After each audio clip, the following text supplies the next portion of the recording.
Я рада, что у нас есть люди, которые интересуются своим мозгом, которые нуждаются в хорошей мозговой деятельности, которые осознают свои проблемы, которые начались уже 50 лет до начала заболевания. Обычно на семинар приходят те, кто нуждается в коррекции данного нарушения. Поэтому я рада вас приветствовать, и я рада, что у нас не очень большая группа, потому что можно с каждым детально посмотреть, поработать, попробовать, показать, что можно сделать, как продиагностировать ваши нарушения, как улучшить вашу мозговую деятельность. Джозеф Шейфер у нас уже в России преподает 25 лет, 6 лет, 7 лет. 300 тысяч. Ну, в общем, да. И поэтому он всегда рядом с нами, и я рада, что он развивается, мы вместе с ним развиваемся. Поэтому вам очень повезло в жизни, что вы увидите одного из новых основоположников прикладной кинезиологии. Надо учиться у того, кто начинал. Поэтому пока есть такая возможность, не упускайте поучиться у основоположника прикладной кинезиологии. И также разрешите вам слово. Okay, in a very short, brief period of time, За продолжительный период времени we will discuss some of the concepts that I мы с talked вами about обсудим ряд концепций. in 30 minutes. Фактически, сейчас будем говорить о том, о чем я коротенько сказал за 30 минут доклада. Now, how many of you here know about applied Кто знает kinesiology? про прикладную кинезиологию? And how many of you is this the first time? Кто первый раз? So we're going to keep it simple, Не будем ничего усложнять, but hopefully significant. но при этом не будем упрощать слишком. Now, Чтобы было все значимо. what I hope to convey in 30 minutes Вот я за 30 минут постарался донести мысль о том, something extremely exciting, что на самом деле является чрезвычайно at least for me. интересным, по крайней мере для меня самого. The ability we have in a clinical setting Возможности, клинические возможности, evaluate how the brain is functioning оценивать функции головного мозга, in a normal or abnormal manner либо нормально, либо аномально, is becoming something that I never dreamed could happen. На самом деле сейчас мы получаем в руки то, о чем я даже не мог мечтать в свое время. And what I've realized is that with the involvement of this transcranial vibration stimulus, И как только мы получаем в руки вибрационную транскраниальную стимуляцию, we have a possibility мы of действительно evaluating dysfunction within the brain in на different сегодняшний areas. день способны диагностировать дисфункции мозга. What's also significant Важно еще и то, is what we saw with Daniel Amen's что мы по сути увидели slides на of слайдах Дэниела using SPECT с analysis. использованием с использованием эмиссионного анализа. Now, all patients can't go through this kind of evaluation. It's На too самом деле, expensive. так сказать, любого пациента можно было бы обследовать таким образом, дорого только. So how can we, as clinicians, Нам то, что делать клиницистам, evaluate in a simple way? то есть какой простой способ можно использовать. And not only the evaluation, but also a marker, what I call a clinical Причем marker. использовать не только в качестве диагностического средства, но и как клинического маркера. Now, clinical markers are extremely important. Клинические маркеры имеют очень большое значение. That means you have a point of reference Потому что если есть этот маркер, значит есть точка отсчета. from where you can attempt to find a То есть therapy. есть то, от чего можно отталкиваться в терапии и с чем потом сравнивать полученный результат. And since the very first attempt in November of 2016, То есть еще после самой первой попытки 2016 this года has evolved мир into постепенно a развивался much more in-depth, и развился в гораздо Evaluation. больших деталях, более not only of хорошо the разработанную traumatic систему part of the brain, the traumatized part of the brain, для работы не только с самой травмированной частью мозга, but also но также brains that become depressed through stressful тем situations мозгом, который впадает chronically. в состояние депрессии из-за хронического действия стресса. Brains that begin to have То есть degradation, теперь можно работать с мозгом, который Creating находится memory в состоянии деградации, с соответствующим also brains провоцированием проблем памяти. that forget to remember to forget. Работать с тем мозгом, который забывает о том, что нужно помнить, о том, что надо забывать. It may sound strange. Звучит странно. Goodhart used to say the body sometimes forgets to remember to forget. Гудхарт имел обыкновение говорить, что тело порой забывает о том, что надо помнить забывать. And nobody understood him at the time. Никто его на самом деле тогда не понял, что он имел в виду. But with the brain, I'm realizing Но that this is an когда important aspect as работаешь well. с мозгом, понимаешь, что это чрезвычайно важный момент его функции. Part of this Надо помнить о том, что надо уметь забыть. forgetting difficulty То has есть to do with трудности забывания, what I spoke about earlier, the отчасти post-traumatic связаны stress с syndrome посттравматическими стрессовыми синдромами. that you see in many military. С тем, что мы, по сути, наблюдаем у очень coming back многих from combat. военных, которые возвращаются с The боевых brain just cannot forget. действий. Мозг просто не может And the забыть о произошедшем. circuitry remains И active. порочный замкнутый круг все время остается активным. And I wish I had known this information that I know now when I was a younger man, Мне жаль, a doctor. что когда я был молодым врачом, я не знала о том, о чем знаю сейчас. I could have helped a lot more patients. Я бы гораздо большему количеству своих пациентов мог на тот But that's момент the way it помочь. is. Но оно так, как оно есть. And one reason why I still teach Одна из is причин, почему я продолжаю преподавать. to help those of us or those of you who are younger Преподаю для be того, better than I чтобы was те, at кто your age. сейчас моложе меня, были лучше меня в таком же молодом So let's возрасте. look at this. Так что давайте к делу. A little bit of a story, a little bit more Чуть, может explained. быть, так сказать, The- история объяснения. Use of vibration Использование вибрации, as a stimulus into the central nervous по system сути, это использование стимуляции центральной нервной системы. was and its application into applied kinesiology И применение этого метода в прикладной кинезиологии was something that developed after I was present or not present after I viewed a functional neurology seminar. Ну, по сути, для меня связано с моим посещением семинара по функциональной неврологии. This neurologist spoke about very simple concepts, Выступавший невролог говорил об очень простых концепциях, but very basic о concepts. самых основополагающих базовых On концепциях. nerve transmission to the brain, Он говорил о трансмиссии информации по нервам в головной the мозг, way the brain treats this information, о том, and как what мозг happens as it comes обрабатывает out. информацию, о том, что происходит на выходе этой информации. And from there, I started with a tuning fork, because Я that's all we had. начал использовать камертон, у меня не было никаких The возможностей на тот sonic момент. toothbrush wasn't yet around, То есть не было еще таких зубных щеток, которые тоже можно было бы использовать как Yeah. вибрационные инструменты. I started developing peripheral nerve evaluations И тогда, using используя tuning fork. камертон, стал And разрабатывать light sense. систему оценки состояния периферических нервов. Использовал And камертон и легкое прикосновение. And something that I realized happened with these provocations Оказалось, что эти провокации много давали. when they were abnormal То есть если функция была нарушена, and they entered into the brain, если сигнал доходил до мозга, this caused what I talked about just a bit while ago, discoherence. то есть фактически возник тот эффект, который мы называем на сегодня несогласованностью, Discoherence некогерентностью. is an explanation, excuse me, according to wave theory.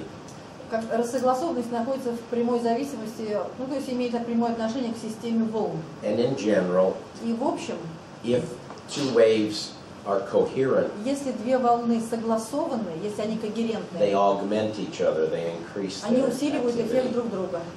And as you begin to get out of the А по мере coherency, того, как эта фазность волны Shifts. нарушается, как только происходят сдвиги, the two waves deliver different волны начинают нести, peaks and troughs at different times.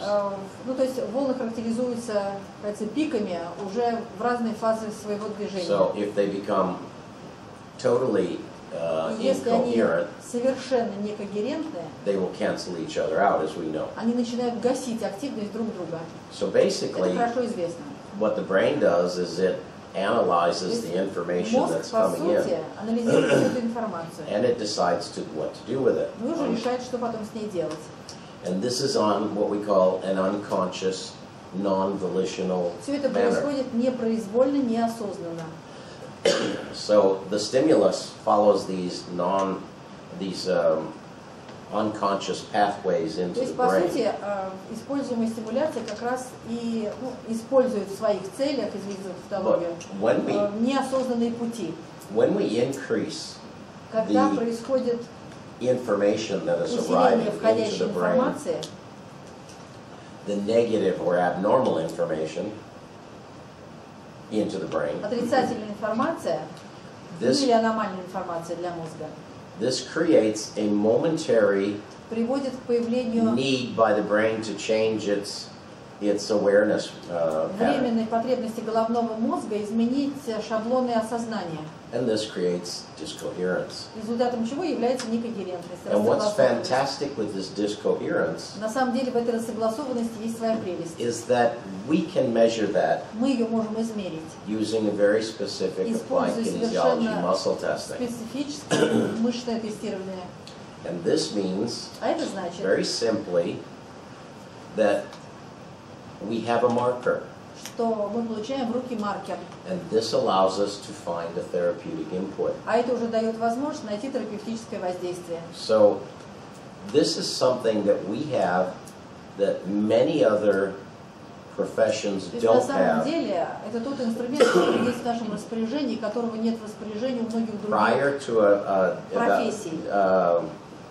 committing to a therapy Но прежде чем приступить к and лечению applying that therapy и применить это лечение на and then практике, reevaluation.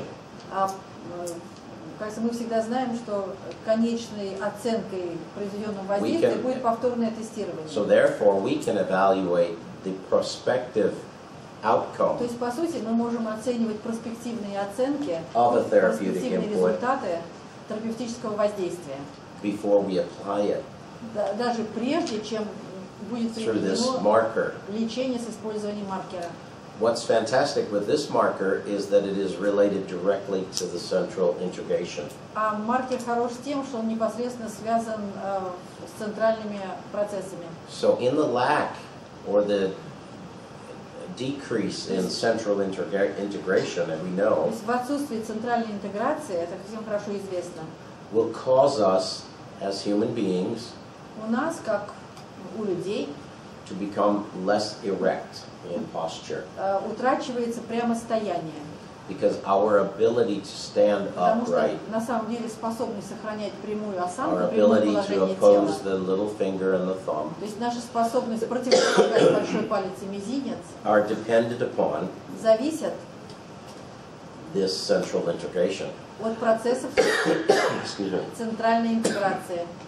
And this means that we are dependent upon our higher brain А это function значит, что мы зависимы с вами от высших To stand мозговых upright. функций, хотя бы в том, чтобы стоять прямо. Excuse me. Need another one. One moment. One moment. Excuse me, I have a cold Простите, простужен. and a tickle. So, Першидон. when central integration fails, Значит, когда центральная интеграция сдает свои позиции, it allows the more primitive muscles in the body to become dominant. в теле начинают доминировать примитивные мышцы. And this dominance И это доминирование is evidenced by their ability to weaken the muscles that help us stand приводит к upright. ослаблению тех мышц, которые позволяют сохранять прямостояние. So the weakening from this discoherence То есть в результате we рассогласованности can use as the marker. возникает та самая слабость, And this которую is мы what можем we'll try to использовать show. как маркер. Я попробую вам это So показать. this is why we'll see the use of these Вот extensor поэтому будем muscles использовать мышцы-разгибатели in the upper extremity. разгибатели верхних конечностей and extensor muscles in the lower extremity и разгибатели нижних конечностей as indicators of central integration как and failure. индикаторы центральной интеграции, ее наличие или отсутствие. Temporary, Это временный эффект. and if it's chronic, we don't even need to provoke, Ну а если поражение хроническое, даже провокации не требуется. and you will have this already evident. То есть слабость может быть очевидной с самого начала.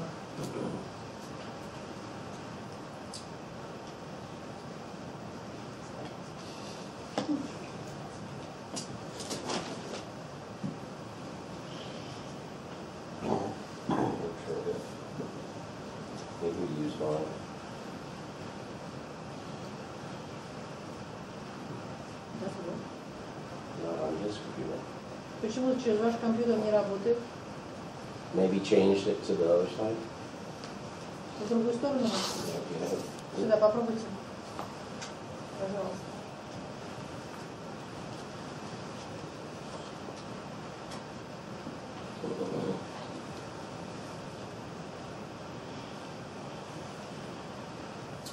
Okay. Doesn't seem to be. Take mine. Sorry. Извините.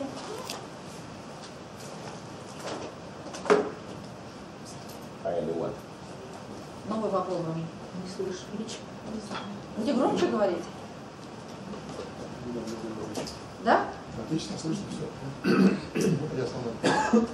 Я просто боюсь за тех людей, которые сидят непосредственно на первом ряду. Сейчас я буду кричать на них. Ну, короче, говорите, как вам лучше, я буду так делать. There we go, now it's working. Все, заработало. Okay. So, what you saw up there Значит, что на самом деле вы видите ранее, on the lymphatic system когда я говорила об лимфатической системе? is just one of these aspects of knowledge that come. По сути, это частичка With того time. знания, которое неизбежно появляется во времени. And after this, the vibrational challenge that, Плюс ко всему этому вибрационная провокация, that help us to evaluate peripheral которая, по сути, позволяет оценивать состояние peripheral and central dysfunction. и периферических, и центральных дисфункций. I can't remember what I wrote there. Oh yeah, the brain is directly related to the immune system. We spoke about Мы that. говорили с вами о том, что мозг непосредственно связан с иммунной системой, And what we'll just talk about shortly а мы с вами просто поговорим is cerebral spinal fluid о спинномозговой жидкости and craniosacral mechanics. и краниосакральной механике. Now, the reason why we're doing this Зачем? is to prove a point. Ну, затем, чтобы доказать справедливость Because for many years we were looking at кое-чего. these mechanisms only in a mechanical Мы fashion на самом деле эти механизмы на протяжении многих лет рассматривали только с механической точки зрения, without realizing не понимая того, that the brain itself что сам по себе головной мозг, is a big part of this whole mechanism. так сказать, играет огромную роль во всем этом механизме, является важной его составной частью. So one thing is to understand the system mechanically. Одно дело понять систему механически, The other step is to understand it а neurologically. следующий этап понять ее с точки зрения неврологических функций. So for many years I taught about cerebral spinal На fluid протяжении flow, многих лет я в преподавании своем говорила о спинномозговой жидкости. and this is an important aspect we know now Это for действительно очень важная вещь. На сегодняшний день это хорошо известно. lymphatics, Лимфатическая система играет свою роль. and the cerebral spinal fluid, interstitial fluid exchange, they call it. Спинномозговая жидкость, межклеточная жидкость. Мы прекрасно знаем Now о today, процессах жидкостного обмена. we're not going to spend a lot of time on this Сегодня мы не будем повторять известное и сказанное, because it's just to prove a point later on when I show потому что сейчас я обратилась к этому знанию только для What того, чтобы happens стало понятнее то, о чем будем mechanically говорить потом. Что происходит механически and structurally и структурально, when you work on the brain. когда работаешь с головным мозгом. think about it, Задумайтесь. I know that the Russians have done research and Я знаю, others. что есть исследования в России проведенные. The brain pulsates. Мозг пульсирует, головной мозг пульсирует. And that pulsation И эта пульсация is important. важна.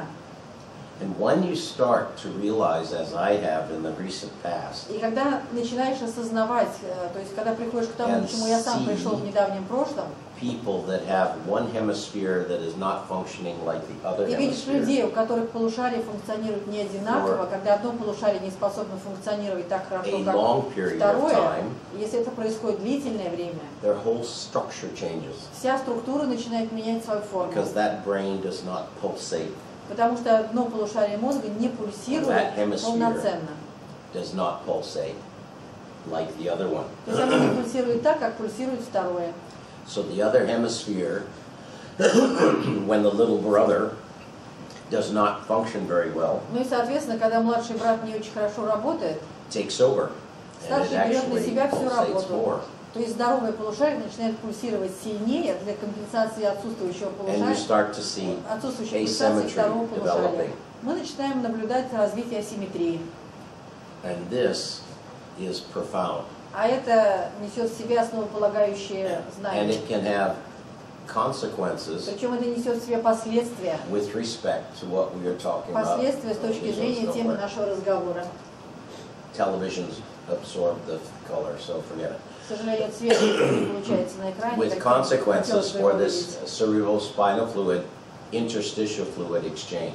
Значит, меняется обмен межклеточной жидкости. So we won't talk about the lymphatic system in Про great лимфатическую detail, систему детально мы разговаривать не будем с вами. but understanding that hemispheric dominance Поймите, что доминантность полушария can create может создать imbalances in the peripheral периферические immune дисбалансы system. в иммунной системе. And this is an important fact to consider. А это очень важно принимать во внимание. So now, Теперь, before I treat patients with their immune system, прежде чем лечить пациентов с проблемами иммунной системы, I look at their brain. я обязательно смотрю на состояние головного мозга. Because if their brain is not with us, Потому что если мозг не с нами, we have much more difficulty in treating the body. нам лечить тело гораздо сложнее. And also vice versa. Ну и наоборот, конечно, точно так же справедливо обратное. So, the pathway we won't discuss. Ну, о путях говорить не будем. We will discuss, however, А будем, однако, stress in a говорить little о bit of стрессе detail. в чуть больших деталях. Stress will have detrimental effects Стресс on your brain. Очень серьезно влияет на ткань Long-term мозга. stress. Длительно сохраняющийся стресс. Especially in the areas of the hippocampus Особенно он and the воздействует на medial зону temporal lobes. гиппокампа и височных долей. And we also know that in the orbitofrontal cortex, Ну и орбитально-фронтальная кора тоже страдает, это тоже известно. this is why people who have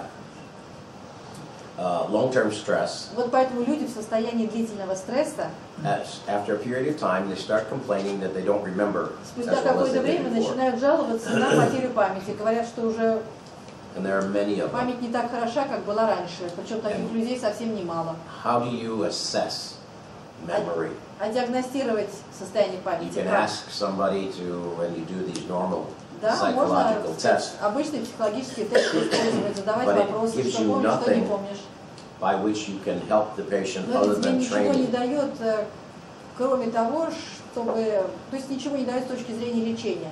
Ну, назначаешь какие-то тренинги, какие-то возможности используешь уже имеющиеся в психологии. So like Daniel Amen, Ну, как Дэниел the man I Амон, referred to, о spoke котором about, я уже говорил, the ability to look at the brain in a new way настаивает на том, что на мозг надо смотреть по-новому, is incredibly по-другому. exciting. А это здорово. We can see now why people have depression. То есть сегодня становится понятно, почему Their у человека brains aren't депрессия. normal. Потому что мозг уже ненормален. Howard Hughes, do you know? Yeah. Howard Hughes was the first, probably one of the first billionaires. Значит, Хoward Хьюз, наверное, один из первых миллиардеров. Leonardo DiCaprio played him in a movie. В кино его играл Леонардо Ди Каприо. In the 30s, he was a very famous American В 30-е годы developer, industrialist. был очень известным индустриальным, работал в рамках индустриального развития, в системе индустриального развития. He had this huge complex called Hughes Enterprises. Hughes Enterprises, очень известные Sort of like предприятия в то время. Wayne Enterprises, if you know what that Как was. Wayne Enterprises. He was the Batman of his time. То есть, по сути, в свое время Although he на нем didn't многое have a держалось. He had lots of money and he built Денег была planes. куча. И built? Planes, Строил самолеты, among other things. кроме всего прочего. But he built one of the biggest planes at that time. То есть построил на тот момент одни из самых больших I самолетов. think it had like 6 or 8 engines. It was huge. 6 двигателей было у самолета. Sort of like the biggest plane in the world, the Russian plane that carries stuff. Ну, знаете, как эти самые большие в мире российские самолеты, которые что только не переносят на своем борту. It didn't fly so well because it was too big. It was Но, a честно great говоря, idea. тот самолет летал не очень хорошо из-за своих размеров и своего веса. He flew his own planes. His Он летал на своих prototypes. собственных самолетах. And he crashed, Разбился. almost died. Практически But he погиб. lived. Но выжил. In his later years, И уже на склоне лет, или, кажется, в более старшем возрасте, he became a recluse. doesn't say anything to me. He became, he abandoned public life and he lived alone. Ну, фактически, кажется, стал отшельником.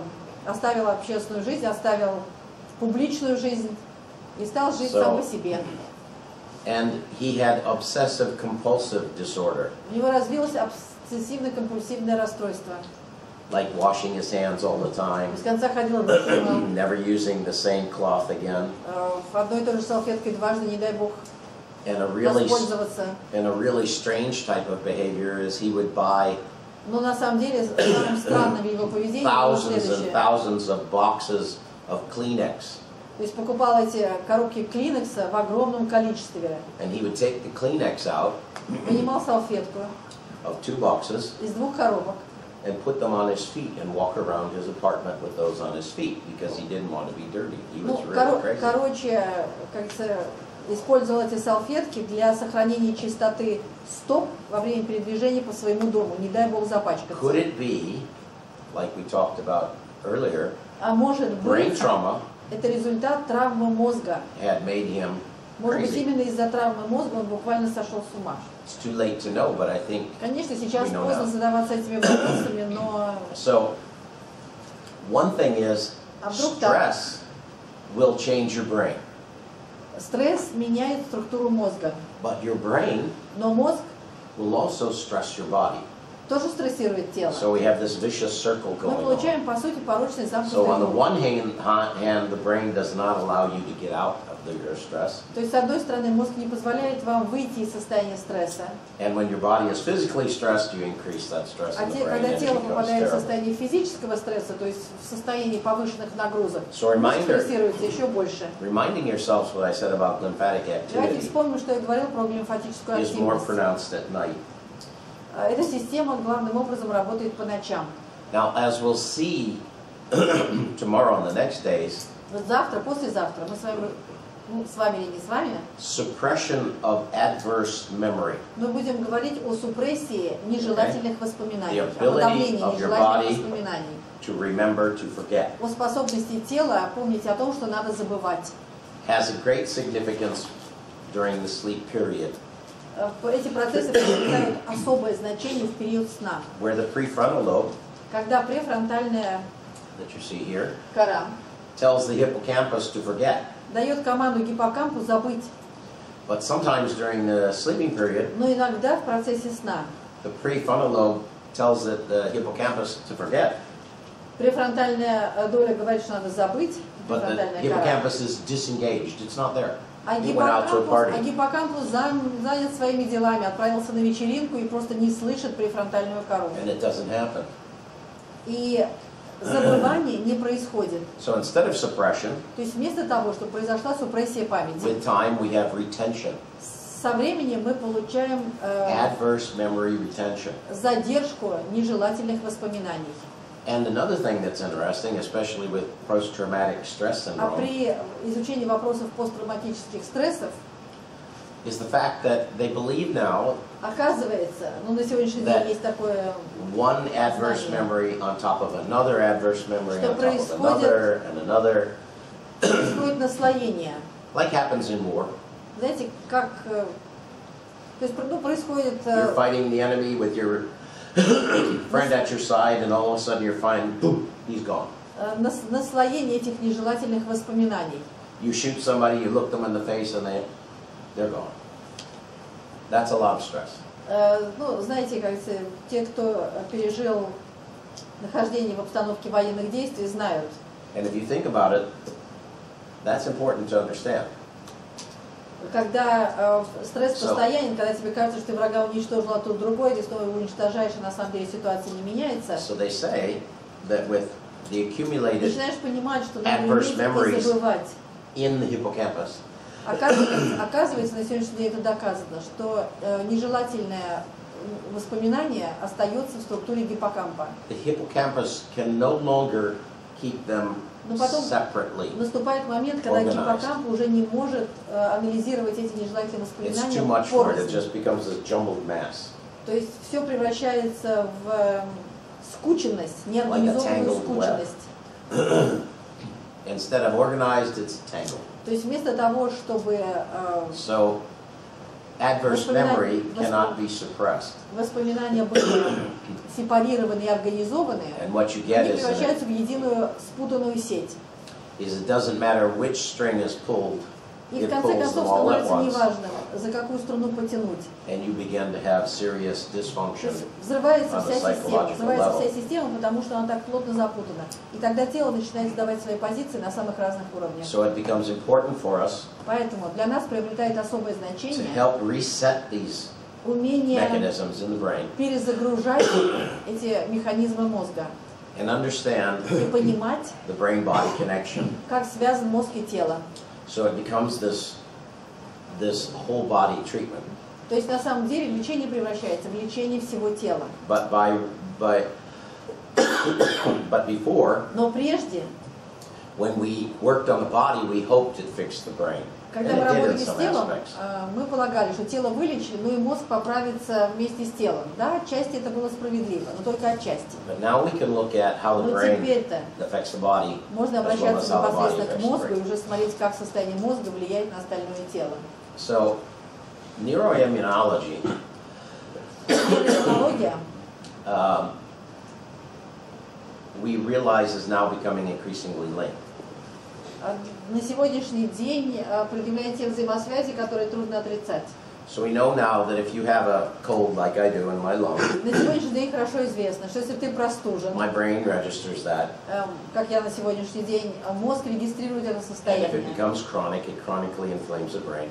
И если простуда становится хронической, то мозг становится хронически воспаленным. Inflamed neurons transmit slower, А воспаленные нейроны характеризуются более медленной трансмиссией. and slower speeds are like not exercising your body and you atrophy.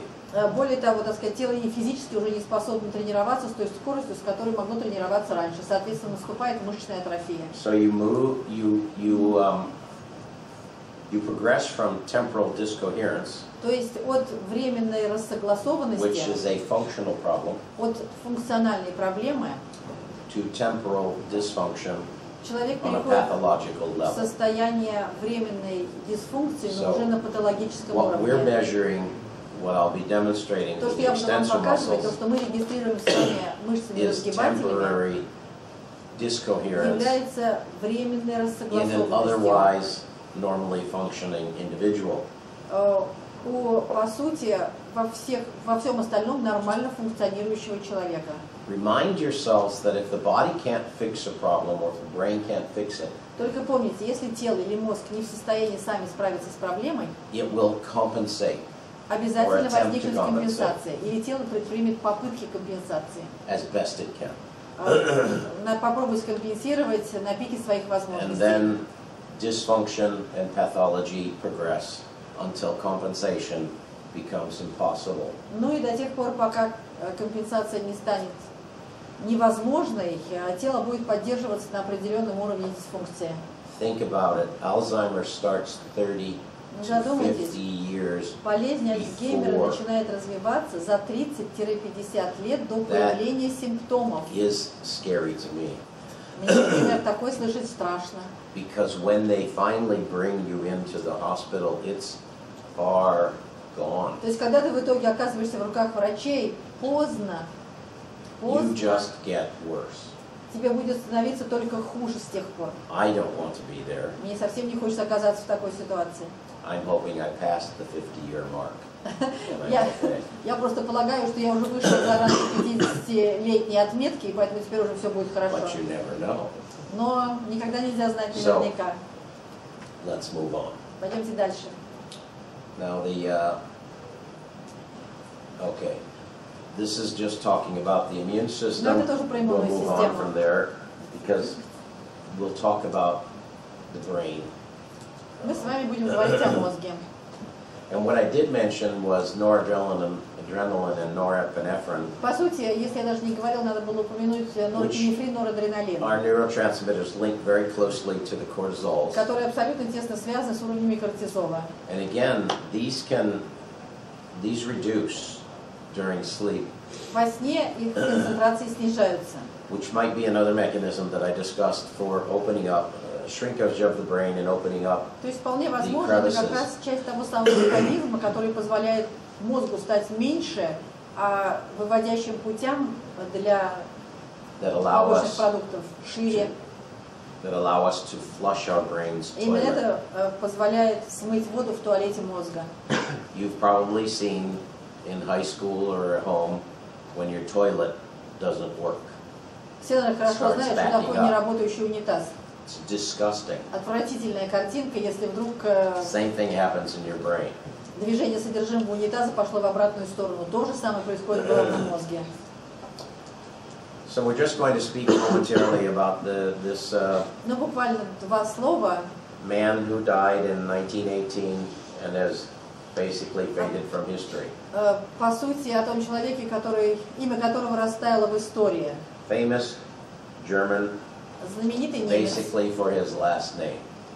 Знаменитый человек с его знаменитой фамилией. Quickenstead. Quickenstead. His whole name was Hans Heinrich George Quickenstead. Вот так звучит его полное имя. The Germans love long names. Немцы очень любят длинные имена и титулы. So they use doctor, professor, doctor, Hans У них Heinrich. доктор, профессор, доктор. Anyway, in his time period, В свое время, they were very interested in cerebral spinal fluid когда был flow, высок интерес к току спинномозговой жидкости, Valsalva, теста things like that. Вальсальва и так далее. So the Germans were studying this, and he had some colleagues as well. С коллегами изучал эти процессы. But to make a long story short, Но, короче говоря, he wrote a paper on what is now called Quickenstead maneuver, он написал статью, описав то, что на Where сегодняшний he день называется маневр restricted Квекенстеда. outflow from the jugular То veins, есть он ограничивал ток венозной крови через еремные отверстия. and they were able to measure increases in cerebral spinal fluid pressure in Ну the и, spine. соответственно, измеряли повышение давления спинномозговой жидкости в позвоночнике. And he would have continued his work, Он продолжил работу, but the war had finished in 1918, значит, война закончилась, and the war was ended, то есть война закончилась, and he was on his horse. He was a medic and a medical officer, значит, он был офицером, And армейским врачом. horse-drawn carriage with ammunition was passing by. На тот момент в армии часто использовались лошади для перевоза амуниции. His horse got scared and bucked. Он был на лошади, лошадь напугалась, встала на дыбы, He fell off. он упал. The carriage rolled over him and killed him. Повозка с амуницией So, перевернулась и его убила. we lost a good mind. Так что вот так who knows what he полезный would для have науки разум был come up не терян. with. But I read this many years ago, and Кто знает, что он еще мог предложить или изобрести. I put it into applied kinesiology. Во всяком случае, как бы то ни было, мне показался интересным этот маневр, и я решил, что его можно использовать в прикладной кинезиологии. We use the restriction of cerebrospinal fluid. Мы No, используем, not the restriction of the jugular мы vein используем ограничение тока крови через еремное to отверстие increase intracranial pressure, для того, чтобы повысить внутричерепное давление, to evaluate restrictions in the cranium. что позволяет, по сути, диагностировать рестрикции. That's as far as I progressed for many years. Не первый год я этим занимаюсь, ну, по сути, особого продвижения дальше в исследовании этого маневра нет. We're going to be using it this weekend Но to мы с вами будем использовать as a этот pre маневр and post assessment в этот раз как following предварительную и последующую hemispheric оценку or brain trauma treatment. до и после лечения при травмах мозга. The immediate effects of post-treatment Мгновенный эффект therapy терапии, or the therapy at post-treatment is amazing. просто удивительный. If you're accurate, you will see changes То есть, in если color in the работаете face точно, immediately. мгновенно даже наблюдается изменение цвета лица. And what's even more important is that the application А of что еще jugular важнее на compression, самом деле, что использование еремной компрессии where prior to the therapy до лечения showed no evidence of a restriction не in показывает наличие craniosacral mechanics. рестрикции краниосакральной механики. But after the therapy on the brain, А после того, как пролечен мозг, it does show. проявляются рестрикции в краниосакральной This системе. means А это значит, that as the brain begins to pulsate что better, по мере того, как улучшается пульсация мозга, the compensatory restrictions have become evident. компенсаторные рестрикции становятся более очевидными. So this just shows where we apply the compression through Но the это показывает sternocleidomastoid muscle, зона использования еремной компрессии через грудино-ключично-сосцевидную мышцу. and it's quite firm because you have to compress Причем компрессия должна быть весьма сильной, the muscle into the vein, потому что нужно за счет компрессии мышцы создать компрессию вены. as you can see in this picture Вот как показано на этой картинке. and this other picture. И на этой. Now, my colleague Giacomo Pagliaro Мой коллега Джакомо Пагляро is showing a muscle test показывает combination with the provocation мышечное тестирование с провокацией for craniosacral mechanics. для краниосакральной механики. Okay.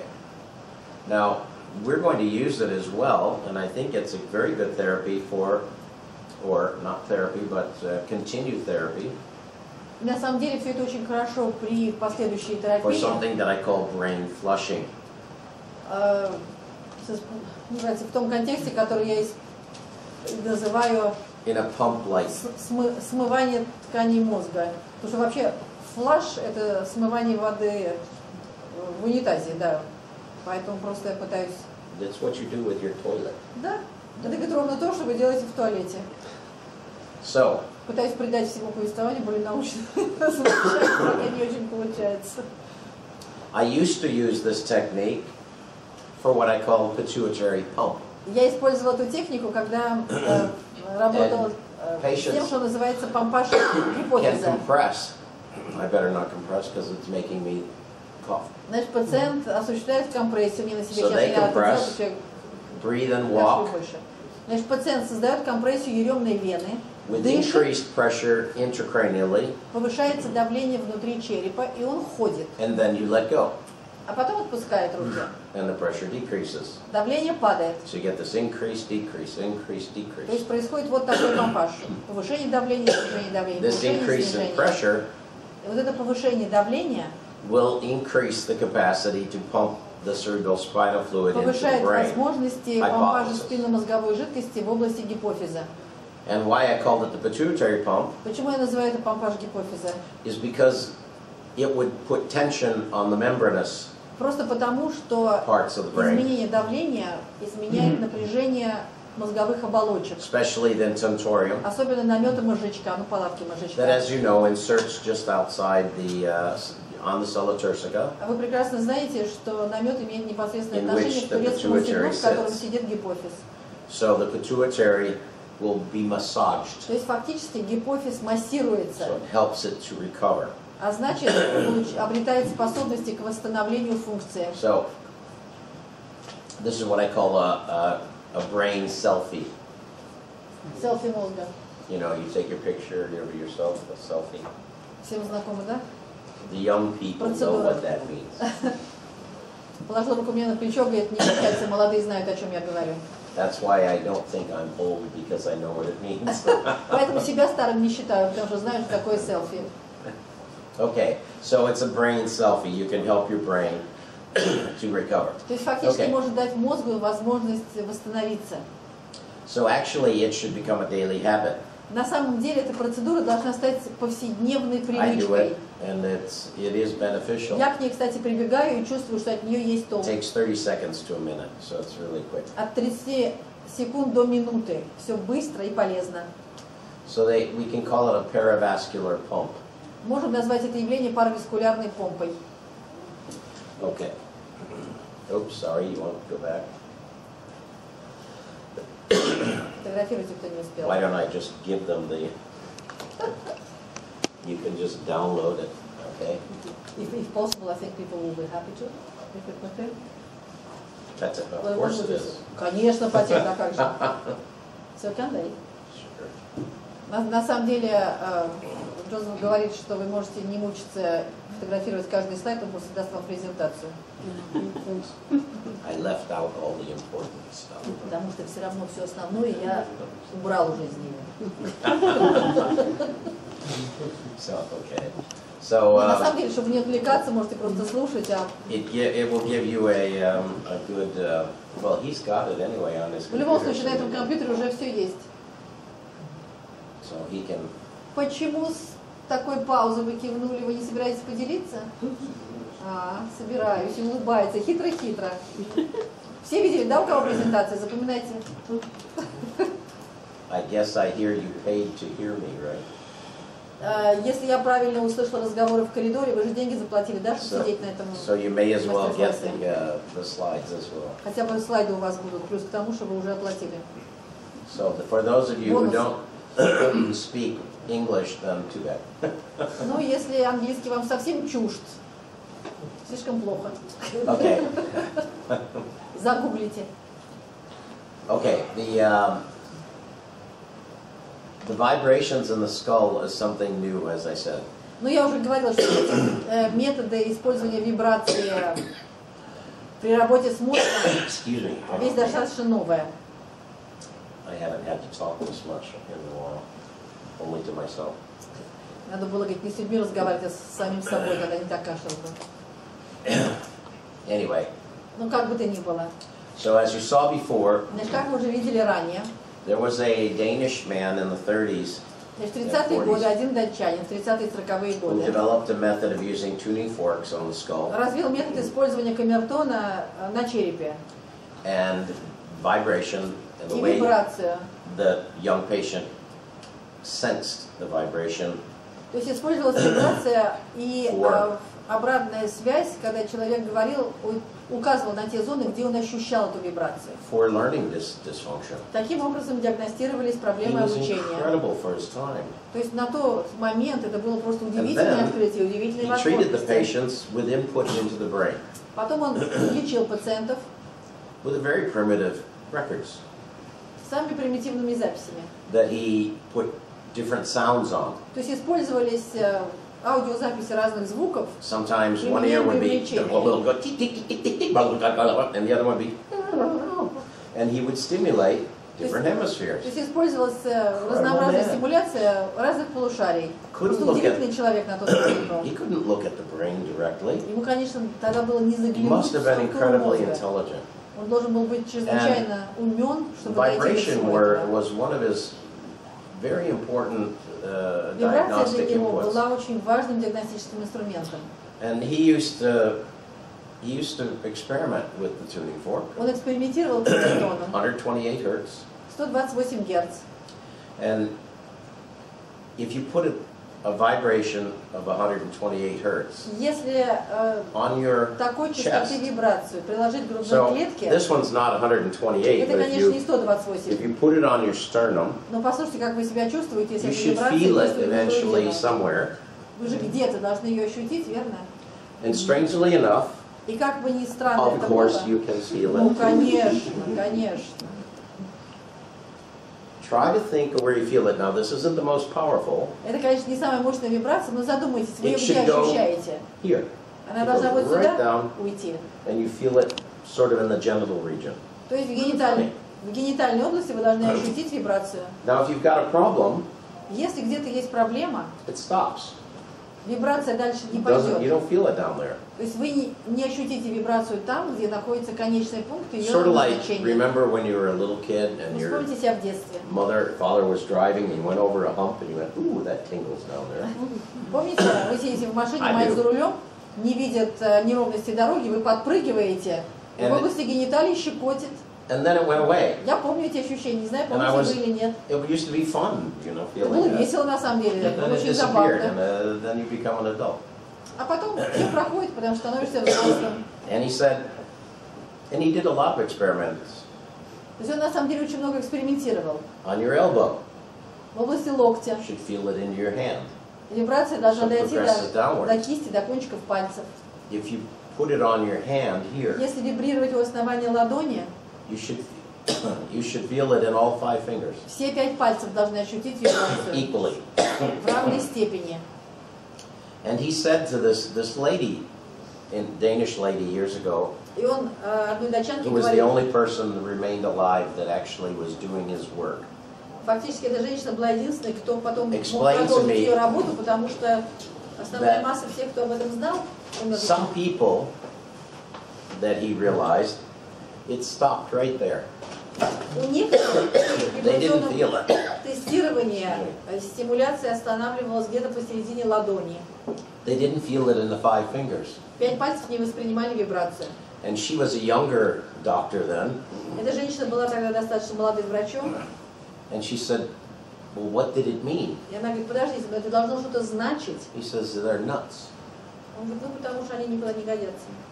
And she went, well, how does that mean they're Она nuts? говорит, подождите, как одно с другим And he связано? says, haven't you seen crazy people? They're doing this all the time?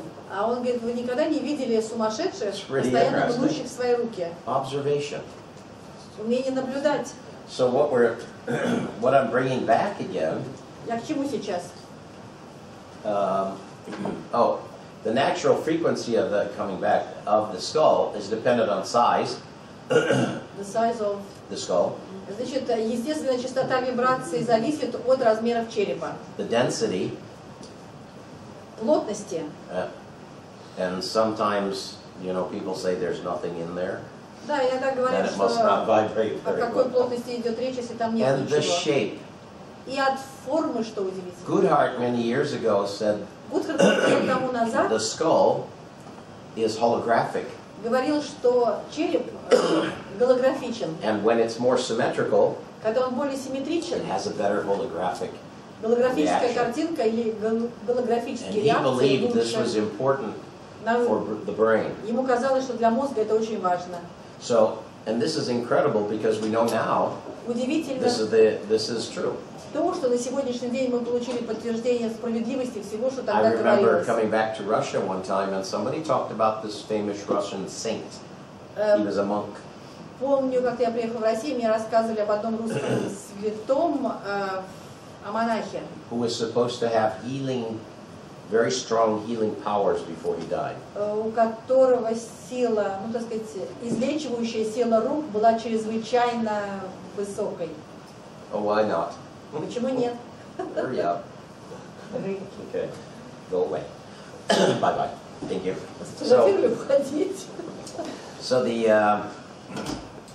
So the KGB, this was in the Soviet era, Все это было в советское время, и служба КГБ heard about this услышали о and were нем. researching things like this.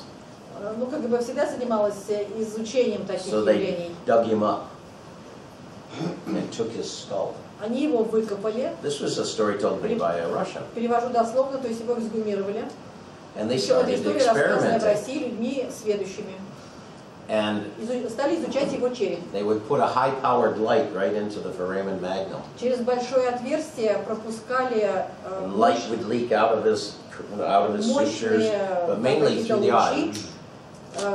Пропускали эти лучи через глазницы и Sort of исследовали like a эффект. horror story almost. То есть на самом деле история ужаса. But if they sat a person that was a criminal or Эксперимент гласит о следующем. bad person in the room and turned on the lights and looked at him, Если в помещение сажали преступника, they became more crazy. пропускали этот свет And I don't через remember the whole story, череп but с воздействием and what they've done with his на skull. преступника, тот буквально сходил с ума. Maybe Я не they помню, use him now to interrogate prisoners or не знаю, для чего все это Trump использовалось. relatives. Может быть, использовали для того, чтобы But this is an incredible выведывать story какую-то that информацию. relates something to the skull and the brain На inside самом it. деле, как бы не ужасно звучала эта история, но она лишь говорит о том, что все наши разговоры о возможностях мозга и о возможностях черепа Now, не на пустом месте. one thing that I'll show you in a minute Вот буквально через минутку покажу вам is следующее. one other thing. It's called the TCR reflex, То, что называется ТСР which рефлекс. is trigeminal cardiac reflex. Тройнично-кардиальный рефлекс. You're going to get it. У вас все это будет, перестаньте это фотографировать. Don't worry. Сидите спокойно. Do a selfie. Don't worry about Себя that. фотографируйте, это вам зачем? Okay. So, this is something that interested me some time ago, Мне and какое-то it's время назад это очень mainly интересовало. interesting for dentists, obviously, Конечно, безумно это интересно должно быть but can also be стоматологам. interesting for you, for patients who Но have может заинтересовать и вас с точки зрения работы с пациентами, bradycardia с пациентами с брадикардией, or bouts of bradycardia combined with tachycardia. с перемежающейся брадией и тахикардией. They also believe that it might be of interest to bruxism, the people that sleep at night and grind their Полагается, teeth. кстати, также, что все это может быть интересно с точки зрения лечения бруксизма. So I don't know людей, how которые much of a скрежещут зубами problem по ночам. that is. Sometimes I don't have it. My teeth overlap like a monkey's, and I can't do it. Я не знаю, так сказать, насколько на самом деле это важно, потому что у меня у самого зубы как у обезьяны в таком прикусе, поэтому мне бруксизм не грозит. So I Мне не совместить в такой акустике, чтобы можно было скрежетать зубами. I'm protected from my own self. Так что я с точки зрения собственной сохранности But защищен. this gives us an input to help Но us understand some of the things that go on the brain. это go on дает, in во the всяком brain. случае, возможность понять происходящее в мозге. Intercommunication between neurons and parts of the Понять brain коммуникации на межнейронном уровне. that we thought were separate before. То есть понять все то, от чего мы были отделены друг So от one of друга. the things I'll show is that. Так что это одно из того, что я вам буду показывать демонстрационно. So one of the things is you stimulate the trigeminal nerve in some way. Суть вот в чем.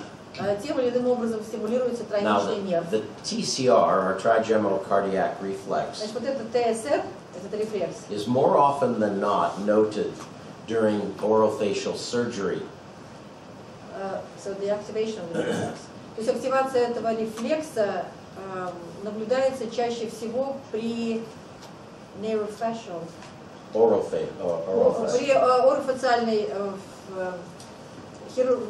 хирургии. And what happens is that while the surgeon's working on this patient, all of a sudden their heart rate drops, and sometimes the blood pressure drops as То есть на well. самом деле что происходит? Хирург делает свое дело, и во время операции падает артериальное давление. So the trigeminal stimulus То есть from the стимулируется operation тройничная область, reflects to the vagus, рефлекторно включается вагус, stimulating the vagus, вагус стимулируется, which will create bradycardia. соответственно возникает брадикардия. Strangely, however, occasionally, more rarely, Хотя есть и странные the явления, opposite happens, and you get редко может tachycardia. возникнуть тахикардия.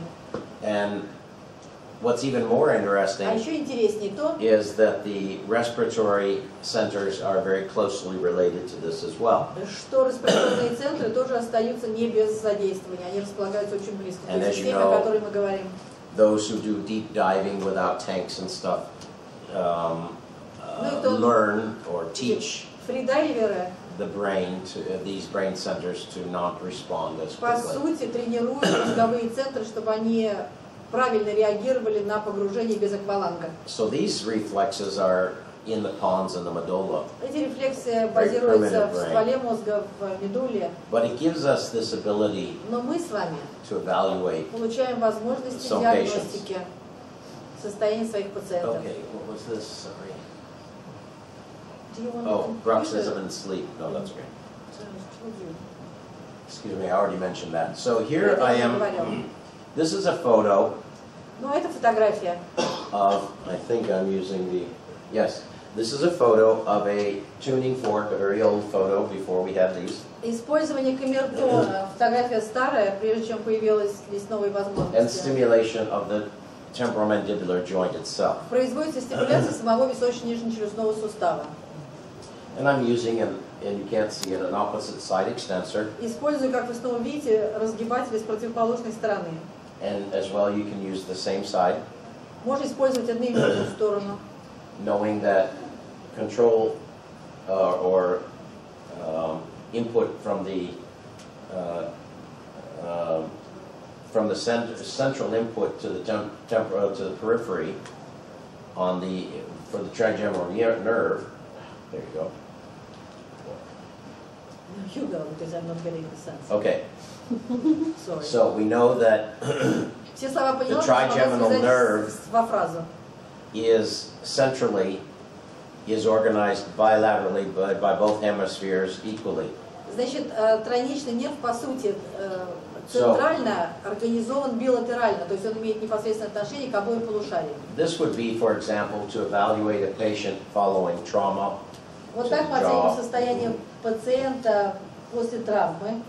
And this is obviously only the third division of the crania of the trigeminal. Понятно, что здесь мы берем только третью ветвь пятого черепного нерва. Because it is the division that innervates the temporomandibular То joint. есть это только иннервация височно-нижнечелюстного And сустава. it is the only division that is both motor and sensory. Единственная ветвь, которая является одновременно и чувствительной, и двигательной. With the other divisions, the first and the third and the second, we can only use sensory Можно stimulation. использовать чувствительную So we're going to стимуляцию. move on to that. Oh, in a second. We know that the TCR central regulation Но известно, что ТСР is when you have normal bradycardia as a stimulus to the trigeminal. может использоваться при нормальной брадикардиальной стимуляции. You can get to where you get the diving reflex hypertension. Можно получить гипертензию, как при эффекте в дайвинге. If it's more central, you get brainstem hypotension. А если процесс захватывает ствол мозга, можно получить гипотензию. Which is more classic. Ну, с брадикардией эффект все-таки более So the классический. patients that have this TCR reflex, in fact, have brain dysfunction. На самом деле пациенты с активным ТСР, то есть They рефлексом, just don't know how to fix it right away. страдают дисфункцией, просто So, не всегда эта hopefully, дисфункция очевидна, не We всегда can do some возможна of this. коррекция ее. The problem we have in Счастье в наших силах therapeutic input, however, в проведении таких коррекций. is that we cannot, in applied kinesiology, easily accomplish a therapy localization for the area. К сожалению, прикладная кинезиология не дает возможности точной терапевтической локализации We'll discuss нужной that области. later on. Но об этом чуть позднее. Okay, the ganglion of Gasser is can be important to this reflex. Ну, значение, кажется, в этом рефлексе могут иметь в ганглии. You can see it over there. Which one? The Makes one no on the- difference. Okay, but you can't see it I can. from my back. Next to Superwoman. it. Oh, okay. So basically, I will manage. okay. Thank you. Basically, it's the coordination in this На area самом деле речь идет о координации вот в этой области. between the respiratory centers Между респираторными центрами and the vagus и вагусом, and the trigeminal, и тройничным. which is up in here. And they all intercommunicate. We didn't know that before. We thought they were separate. На самом деле, раньше я полагалось, что эти структуры существуют сепарированно друг от друга. На сегодняшний день хорошо известно, что они все общаются. So we're not going to go into that in too great of depth. Мы не будем, конечно, погружаться во все эти детали. We're going to talk about the difference between high frequency Нам важно понять разницу между высокой частотой и низкой частотой. Which is a more recent development. Использование низкой частоты – это более современные исследования. So the high frequency we use for peripheral nerves. Частоты мы используем для периферических нервов. Also для cranial nerves. Черепных нервов. And peripheral joint receptors. И периферических суставных рецепторов. Low frequency vibration does not stimulate them very well. Вибрация низкой частоты эти структуры стимулируют недостаточно, because basically the nerves and the peripheral receptors are stimulated best from 128 to 256 Hz. Во всяком случае, потому что для стимуляции структур нужна частота от 128 до 200 частоты 256 Гц. Конечно, здесь тоже смесь, это не чистый тон. And neither is this one. Ни тот, ни другой не является чистым. This is a very nice device, battery operated. Вот это очень хорошее приспособление, которое легко используется для нужной нам стимуляции. So the low frequency is viscera, soft tissue. Низкая частота – это висцера, это мягкая ткань и головной мозг. And this is something that I realized in 2016. В 2016 году до меня это дошло. In the Brain Institute in America. В институте мозга в Америке. We were able to see a change immediately. То есть нам удалось увидеть мгновенные перемены. Following our first initial steps on treatment. После проведения самых первых этапов лечения. Okay, we don't need to talk about this. Про это нам вовсе не нужно говорить сейчас. Okay. So this is the stimulation with the brush part. Это стимуляция самой щеточкой. Which should be like light touch. Которая должна имитировать легкое прикосновение. So it's the same as using the cotton Все равно, что использование ватной палочки. So the soft brush part is for sensory input. То есть это чувствительная стимуляция. Whereas the hard point or the back would be for more motor component. Ну, а более жесткую часть щетки мы используем для тестирования двигательного компонента. First division, second division. Первая порция, вторая порция. Sensory of the third division. И чувствительная порция третьей порции. Ну, чувствительная ветвь третьей порции This is the skin. нерва. Кожа. Sensory for the teeth. You would have to use the стимуляция зубов. More firm. Можно было бы использовать более плотное So you прикосновение. can see here, this is normal sensory. Это тоже чувствительная стимуляция. Knowing that the trigeminal is to the sclera of the eye. Зная, что тройной нерв иннервирует склеру глаза. And attempting to stimulate the blink reflex. То есть попытка стимулировать мигательный рефлекс. Given by the sixth. No, the facial nerve. Лицевой нерв. Okay, so this is our marker. Вот наш маркер. Is the extensor muscle weakness pattern? pattern? Ее слабость. So again, if there discoherence happens То есть, если случается рассогласованность in the brain, в головном мозге, temporarily, the extensor muscle capacity in the временно patient способность разгибать или удерживать will силу not be present утрачивается. as normal. Утрачивается по сравнению с ее нормальным состоянием. Утрачивается потому, without brain central regulation, что без центральной регуляции со стороны головного мозга that inhibit возникает the big brother's muscles that are flexor in capacity, способности больших братьев.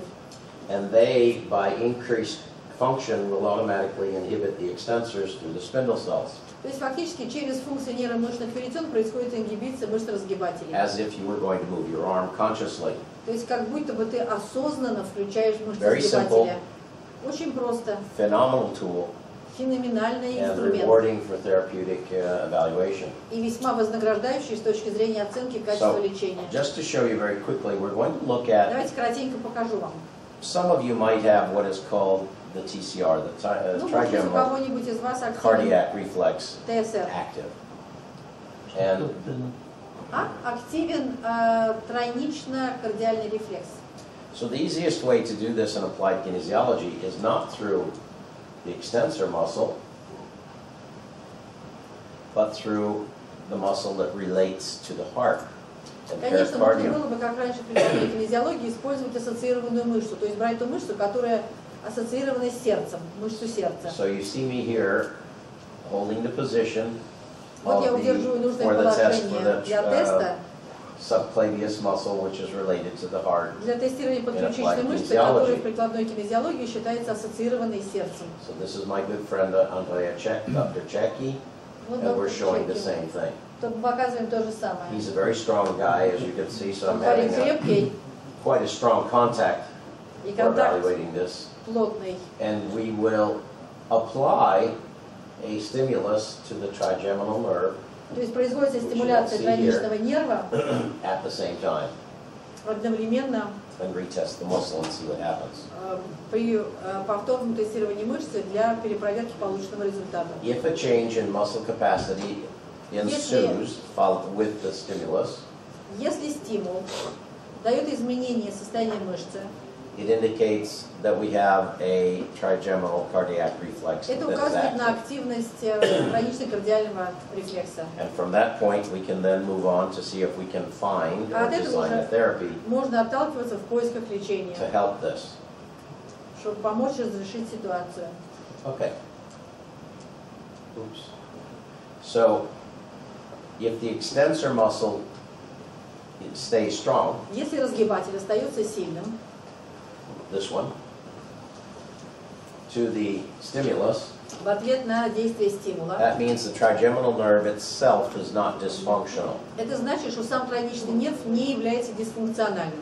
But if the subscapular muscle weakens Если ослабевает подлопаточная to мышца, trigeminal stimulus, there we have на that стимуляцию тройничного нерва, weakness that is active. значит, связь активна. So we're going to show that. Давайте лучше покажу. Okay, so that'll be our first one. Хорошо? Это будет первая демонстрация. Okay, so we might need several people before we find one. Ну, прежде чем мы найдем подходящую модель, может быть, придется потестировать But if we несколько человек. find no one, then we know there are geographical differences, and Russia probably doesn't have it. Didn't get the job. We're not Sorry. going to translate it. I didn't get the job. Oh, I says if we don't find one, then probably there are geographical differences, and Russia doesn't have it. Ах, вот в чем речь. Ну, если мы ничего не найдем, значит, Россия, как по определению, как и во всем остальном, включая географическое положение, отлично от всего остального мира. Does anybody know they have a tendency to like their blood pressure, not their blood frequency, their frequency, I'm sorry, pulse rate? С давлением, с 1, 2. Okay, we'll try the first Давайте one. несколько попробуем человек. Конечно, нужно. So we're just going to show the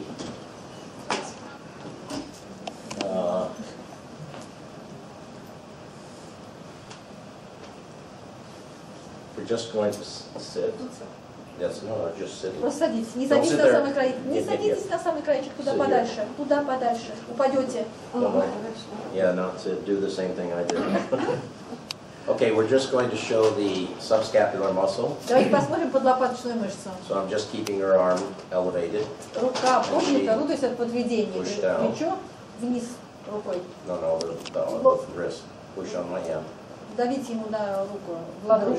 Да, основанием ладони своей. Just push down, not your elbow. Не локтем, не локтем. Максимально? Максимально. Just push. Просто давите. That's better. Вот теперь лучше. So Бездумно давите. I don't have two hands, so she's going to have to just Держите, lie there. помогайте. Берите щетку, Lie there. в щеке. Just hold it. That's Просто fine. держите. Push down. И теперь руку сопротивляйтесь. Push down. Ну, давайте. То же самое. Да, то Doing же самое fine. She has движение. no reaction. Hold here. Нет реакции. Тут держите. Push down. She has no reaction. I Нет don't ничего у think. вас. On the left, not on the Слева right ничего anyway. нет. Go to the other. Well, we'll go to the other side just to show. Нет. Давайте в другую сторону. Нет реакции, какую он хотел получить для демонстрации. У вас нет. She's disgustingly normal. Вы отвратительно нормальные. Как не везет.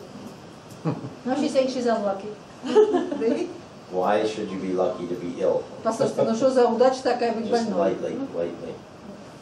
Легонечко прикоснитесь щеткой. И теперь рукой давите вниз. Теперь Дэвид, да? Да. Okay, she just doesn't have the reflex. Doesn't mean that she has Нет, nothing. на самом деле мы не говорим, что ничего такого с вами не происходит, просто рефлекс не активен. Дэвид? Да?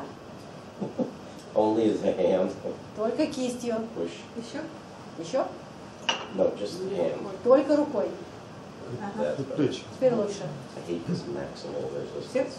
No, you don't. Не You're подходит. too. Okay, wait. Then we'll do somebody else. Everybody wants to be sick.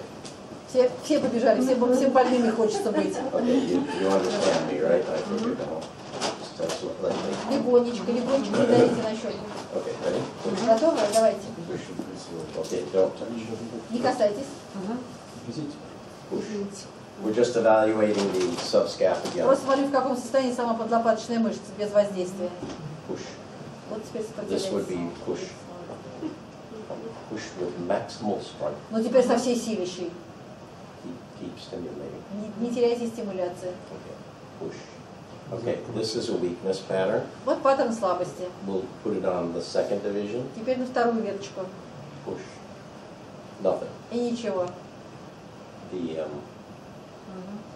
То, first что глаза division. Первую закрыты. ветку.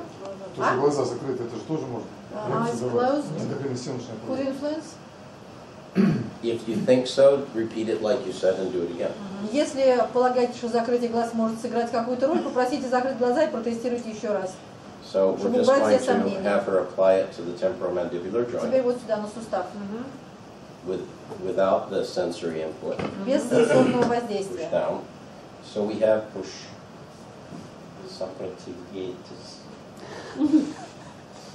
We have a positive Получили reflex, положительную реакцию активного рефлекса. and it appears like it's coming through the third division. То есть такое впечатление, Okay, что so we'll try it on this other side. информация передается третьей ветвью. Попробуем с другой стороны. Okay? Ready, push. Don't let go. That was letting go. Не отпускайте, не решайте раньше времени, чтобы That's хватит because- сопротивляться. That's because she wants to be sick. Просто хочется больной выглядеть, верно? You're not sick. See, this one's good. С этой стороны все хорошо. So we have a normal reflex. Don't let go. Не отпускайте руку без команды. That's better. So we have a normal reflex on Нормальный this side. рефлекс с правой Or стороны. normal reaction on this Ну, side. скажем так, нормальная реакция с этой стороны. She's not sick. It's just a reflex. Okay, Это вы push не больны, это down. просто рефлекс. Ready? Push down. Okay, this is positive. Здесь реакция Now, положительная. what do we do with it? Нам с этим что делать?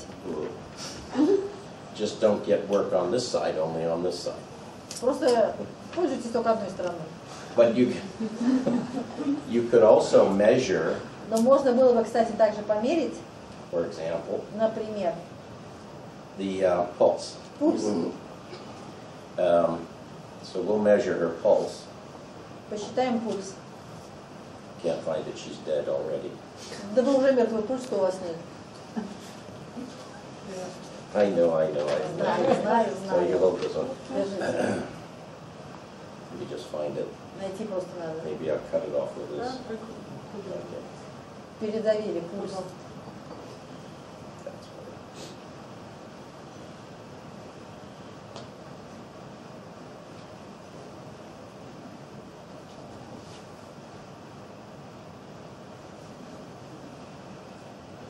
Now I note a pulse on this one, but less Даже пульс меньшего наполнения. less force, which could be part of what we were. То есть вполне может быть, это часть единой Now I get картины. it. Now it's coming back. Вот сейчас восстанавливается. Vibrate yourself. Вибрируйте. No, on your trigeminal. This pulse is just changing. This Пульс is dropping. меняется, сразу становится меньшего наполнения. There has to be a reason for this, Это же не может быть просто так, без причины. and we can check. Okay, don't die on us. Okay, you won't die. It's not that Не bad. умирайте, пожалуйста. Just to let you know.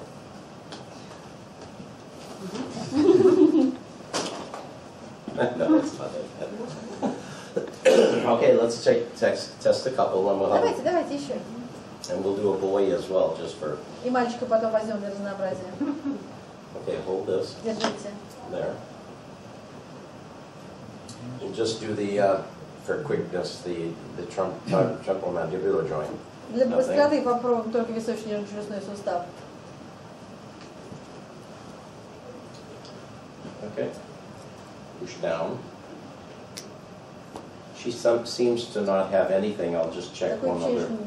Push down. I'll check for over-facilitation. You could increase this by having them move their jaw, but we don't need that. Можно, конечно, было попросить подвигать челюстью, но мы сейчас не будем все это делать. Мальчик? Мальчик? Мальчик. Мальчик, молодец. Okay.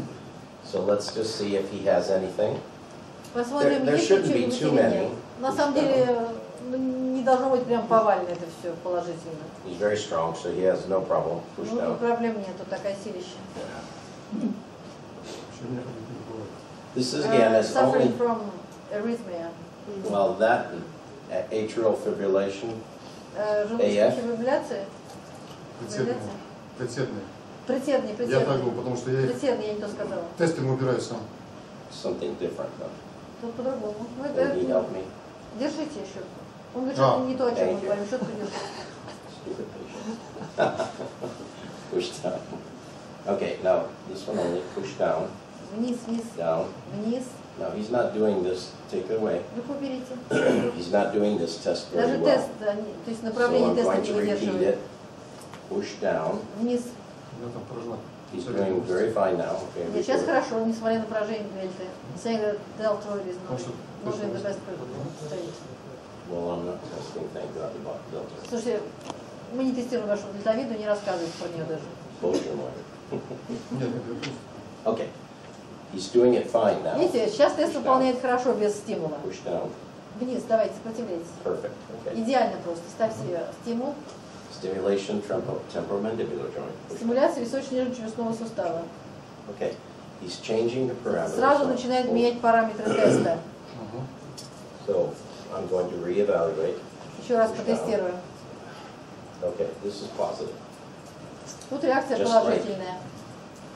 Whatever her name is. What's your name? My name is Who? Еще раз. Lena. Lena, just like Lena. Same side. Так же, как у Елены, та же сторона. So exactly the same. То же самое. So this might be what he was saying as part of the, that's not atrial fibrillation, so just arrhythmia. Knowing that we have arrhythmia caused by a local problem in the nodes, for example, or there's То central есть фактически regulation. мы не можем, конечно, сейчас говорить наверняка, но можем предположить, что есть центральный элемент в механизме аритмии. One thing I didn't test, and we'll look at that. Значит, чего я не тестировала, мы обязательно должны это сделать. Справа. That I don't think Елена. Елена. Is she a hyena? Хорошо. Okay. Is whether or not this side actually upregulates and the other side downregulates. Все дело в том, что может быть с этой стороны This is difficult. повышенная регуляция, с другой стороны сниженная регуляция. So this in applied kinesiology, for those of you who haven't followed it, не очень знакомы с прикладной кинезиологией, is a muscle response where you don't have weakness, but you have бывает такое состояние upregulation. системы повышенной регуляции, когда мышца не способна отреагировать слабостью. Without the stimulus, and I'm touching a point here that we don't have to push down, he's very strong. Видите, так очень сильный. With the stimulus, Со стимуляцией push down, he now weakens.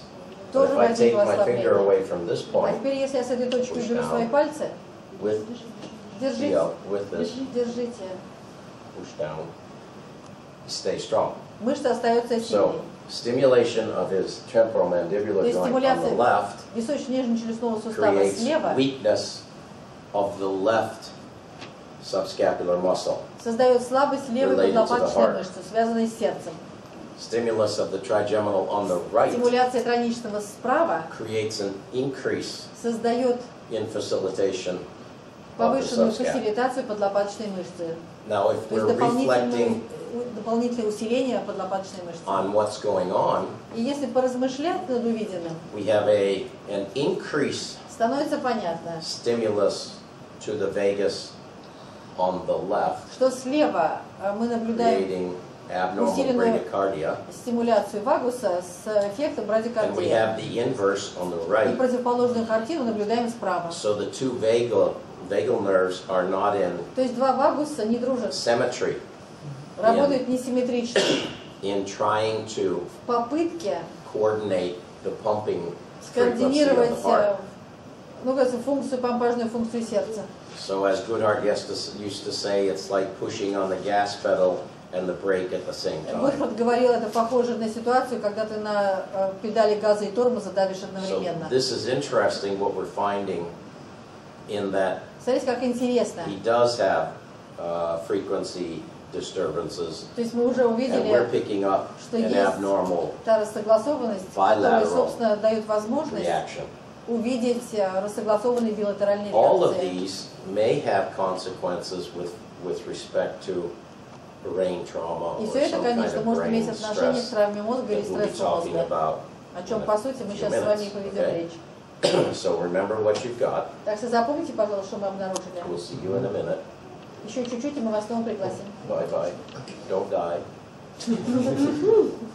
Who else wanted to come up? Кто еще хотел потестироваться? 3 or 4, just Трое, to show it четверо. again. Ну, это святое, это просто I нет. don't think he's got anything, but we'll test him anyway. Джозеф говорит, что не думает, что что-то положительное вас обнаружит, но потестируйте. The only problem you have is if you got married. Единственная ваша проблема – это ваш брак. Doesn't come off. Не снимается уже, а дело не снимается потом. Okay, hold that. You know where to go. Вы знаете, куда ставите, что делать, делайте Okay, все. make sure you're on the joint. Push down. We'll check for the. He has nothing. Nичего у вас нет. So we can check using what we call K27 at the same time. Можно еще раз потестировать с Push точкой down. К27. Okay. Push down. Just go away. Уходите. Why not? And then we'll move on. А потом пойдем дальше. Okay. Unfortunately, we don't have my bags with my vibrating things. К сожалению, не весь инструментарий прибыл, поскольку чемодан все еще в пути. Сопротивайтесь. Okay, we're going to test it without touching. Теперь без прикосновения. Сопротивайтесь. Now, it may be, the muscle may be weak, what we call in the clear, so we take this away. Сопротивайтесь. Ooh, that's very strong. Ой, какая сильная. So he has no problem in resisting. This one, Истинной is a проблемы с right-sided, сопротивлением нет. Смотрите, здесь whereas both of you правая сторона. and Elena had left side weakness, В двух предыдущих случаях левосторонняя he слабость. has right side. А здесь она левосторонняя. And let's look at the left, Посмотрим, что творится слева. and we'll do the same thing. А проведем то же самое. And this is a difficult test. You can do it on the Тест, As на the самом деле, patient сам по is себе lying тест on the back. мышц достаточно сложный. Можно использовать и другие варианты. Сопротивайтесь. Now, he's not weakening normally. I think he's letting go. So, Тут, мне сопротивайтесь. кажется, вы просто отпускаете, Normal. не додерживаете сопротивления, слабости нет. Нормальная, слабая. Okay. So he has one side just like Elena, just the opposite То side. есть тоже одна сторона, только противоположная. Okay. So, если с двух сторон слабая? извините, одну секундочку.